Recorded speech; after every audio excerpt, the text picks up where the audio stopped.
Hayat çok sıkıcı, hava bunaltıcı. Ya çökmeli yer yerinden, ya yıkılsın bu evren. Hayat çok sıkıcı, hava bunaltıcı.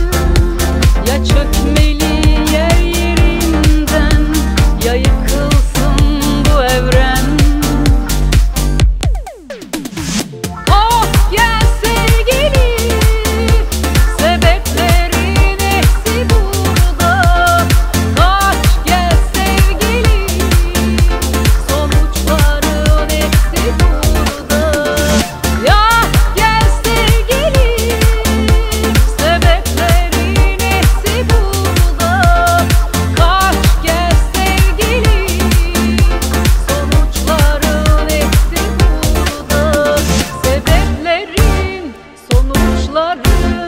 Günahların hepsi burada.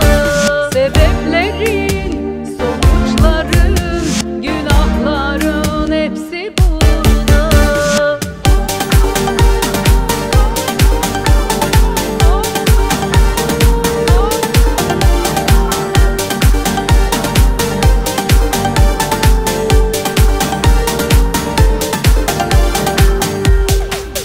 Kalbim